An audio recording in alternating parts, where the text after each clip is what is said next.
do think that AI failing is actually not a bug at all, but the feature. Let me explain. The business model low-key relies on cognitive atrophy, right? Us dumbing down our human skills. Because a worker that's not thinking critically and never got to develop those skills to think critically will not organize and push back. And the people building these tools are, in fact, making deals with every industry, from tech to retail and into the classrooms. A copywriter actually left a comment on a recent video of mine saying that they were let go and replaced with AI, only for months later the employer to hit them up saying, hey, do you mind if we rehire you? This AI isn't exactly what we planned. To which the worker, so much respect to this worker, said, no, you can't pay me enough to come back and work for you. And good on her, because these employers and the people building the AI tools are totally betting on the fact that employers are willing to cut their headcount in order to make room for these tools. And when the tools fail, ultimately, because they do a lot, they'll quietly rehire these workers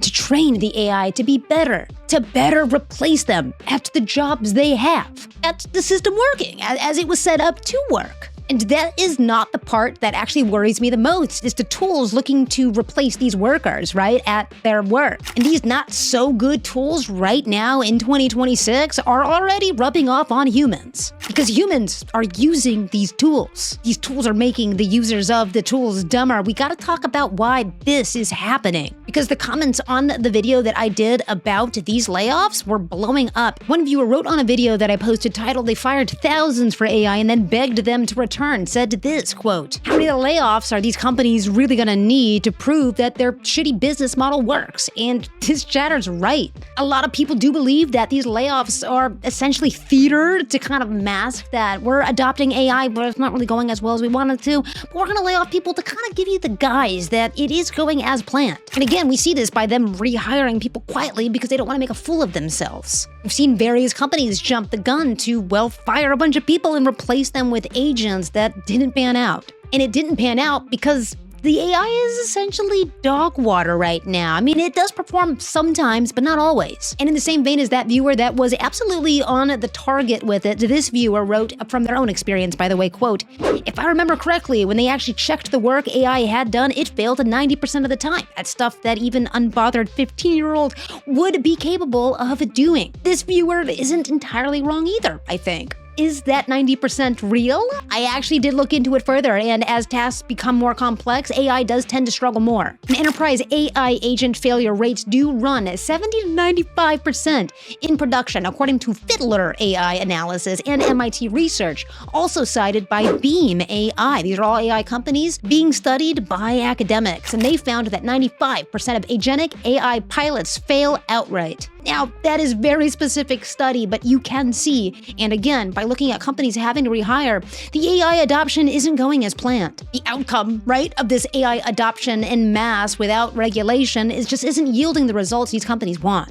And I suspect that this uptick in agents leaving their testing environments is really just, again, kind of this guise of theater marketing to tell us that no, this AI is super powerful, trust me, bro. And I'm not saying that it's not powerful, by the way, I'm just saying in its current form, this isn't happening, and we literally see it not happening. Don't look at all of the failures around you that mass adopting this AI has caused, but do look at this super powerful moment. It is escaping its test environment. Look how advanced this thing is. Don't look at the failure. Don't do that. But the shitty AI agents will get launched anyway, and they will be trained probably by humans that are rehired to train them better. And that is, I think, what makes the situation ultimately the most cruddy. We're just exploiting humans ultimately to have no use for them in the future. Hey, I'm V, by the way. Welcome to the channel. Hit the subscribe button, drop a comment if you have any thoughts up until this point. Liking the video really helps in the algo. As a small channel, it means a lot. So thank you in advance, and let's get back into the content. This next comment, I do think, represents a pretty large swath of people online, and it was left on my Luddite video. And if you haven't seen the video, you're going to want to, because in it I do talk about how Luddites are misrepresented in media often. They actually combated worker exploitation. They were not against any technology for the sake of being against technology. They were against technology that exploited the worker and left their material conditions far worse off. Kyle left a comment on that video saying this that I wanted to address, quote, "If we listen to the Luddites, we would still be working in textile factories," to which I did respond to him saying, "Are you under the impression that we don't have textile factories to this day?" And that might have been a little bit sarcastic, but again, Luddites were never anti-technology. They were anti-exploitative technology. There is a big difference. I am not anti-AI for the sake of not liking new technology. I'm anti-AI because I don't like the fact that it is exploiting workers, humans, and replacing them. It is doing everything to diminish the material conditions of the worker, and I'm anti that, and you should be too, when and where you are able. The Luddites today are bucking back against the billionaire class in order to build a future that does benefit the worker tomorrow. Again, it is this billionaire class that is building these tools, right? They benefit from the current economic model, point blank. And this guy, Kyle, I can only assume maybe doesn't know that, because I doubt that most people that are knowledgeable about this would side with the billionaire class that is categorically working against their best interest as workers. But I don't know, because there are a lot of guys online that just think if they have the right mindset, they too will become billionaires one day. And statistically, that is so improbable. You are most likely to become homeless than you are to become a billionaire. You don't become a billionaire without exploiting people's labor, point blank, period, full stop. The next comment could show Kyle actually a little bit about why we should not let AI in its current form replace anything that humans can just do categorically better. More authentically. Maybe not efficiently, but that's not the point. A viewer named Maddie did comment on a video that I posted titled "AI is dumbing down students' human skills." Quote, "A study published last year found that image music generation models repeatedly produced images that fall into just one of 12 specific motifs. No matter how out there the given prompts were. Basically, give an AI a creative task and it'll give you the equivalent of elevator music. Same thing with coding, it's even worse because it'll say, oh yeah, you're right, this isn't safe. Let me fix it for you, then proceeds to write equally bad code. What a weird timeline. What a weird timeline indeed. This viewer is referencing a very real study, actually, a PNAS Nexus study that found generative AI is pushing artists towards measurable visual likeness. It also notes that the metrics that do score at novelty, how unique something is, how new it is, has declined after AI adoption. It can create, but it's not creative. It can mimic, with limits, of course. Sometimes that feels like magic, especially to people that haven't used these tools before. It is akin to maybe fire? That might be that's bad. Or is it? You tell me in the comments, is that a bad comparison? Like when cavemen found fire for the first time? Like, yeah, we got really good application for it, but also like it's super dangerous.